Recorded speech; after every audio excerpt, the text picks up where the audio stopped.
Mengidentifikasikan kalimat efektif dalam teks eksplanasi. Bahasa Indonesia kelas 6 SD tema 3 subtema 2. Teks eksplanasi merupakan teks yang berisi informasi tentang suatu hal atau fenomena yang terjadi di masyarakat. Informasi dituliskan dengan menggunakan kalimat efektif agar dapat dipahami dengan mudah. Mari kita lihat contoh berikut mengenai kalimat efektif pada teks eksplanasi berikut ini. Radio dan manfaatnya. Sejak ditemukan pada tahun 1929, radio menjadi salah satu penemuan yang berpengaruh. Radio merupakan salah satu dari banyak media massa elektronik yang digunakan untuk menyampaikan suatu informasi atau berita. Radio juga dapat digunakan untuk mendengarkan lagu-lagu terbaru.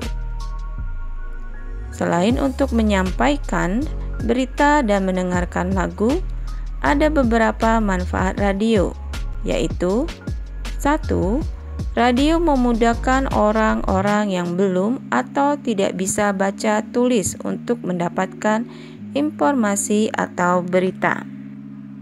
2. Mendengarkan radio akan melatih kita untuk fokus terhadap apa yang kita dengar. 3. Dapat melatih konsentrasi, karena kita perlu berkonsentrasi dalam mendengarkan agar seluruh informasi dapat kita terima dengan baik. 4. Seiring perkembangan zaman, radio dapat didengarkan melalui koneksi internet, sehingga banyak para pendengar juga dapat mendengarkan dari ponsel pintar mereka. Kita dapat mendengarkan radio sambil melakukan pekerjaan lain, karena saat mendengarkan radio hanya indera pendengaran yang dipakai. 6. Radio adalah media elektronik termurah dan tercepat dalam menyampaikan berita. Pesan dapat didengar para pendengar dalam waktu yang bersamaan di setiap wilayah setelah berita diudarakan. Dari teks eksplanasi radio dan manfaatnya, kita menemukan 2 kalimat yang tidak efektif. Yang mana sajakah itu? Mari kita cek bersama-sama.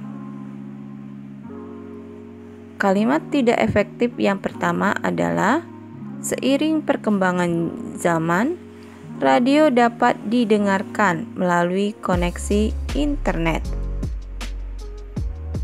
Kalimat tidak efektif yang kedua yang kita temukan adalah sehingga banyak para pendengar juga dapat mendengarkan dari ponsel pintar mereka.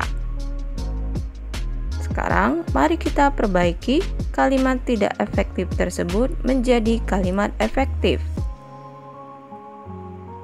Seiring perkembangan zaman, radio dapat didengarkan melalui koneksi internet. Kita ubah menjadi seiring perkembangan zaman, radio dapat didengar melalui koneksi internet. Jadi, didengarkan merupakan kalimat tidak efektif, sehingga kita ubah menjadi didengar. Yang kedua, sehingga banyak para pendengar juga dapat mendengarkan dari ponsel pintar mereka. Ini merupakan kalimat tidak efektif. Kita ubah menjadi sehingga banyak para pendengar menjadi sehingga para pendengar juga dapat mendengarkan dari ponsel pintar mereka. Itulah tadi contoh kalimat efektif pada teks eksplanasi radio dan manfaatnya.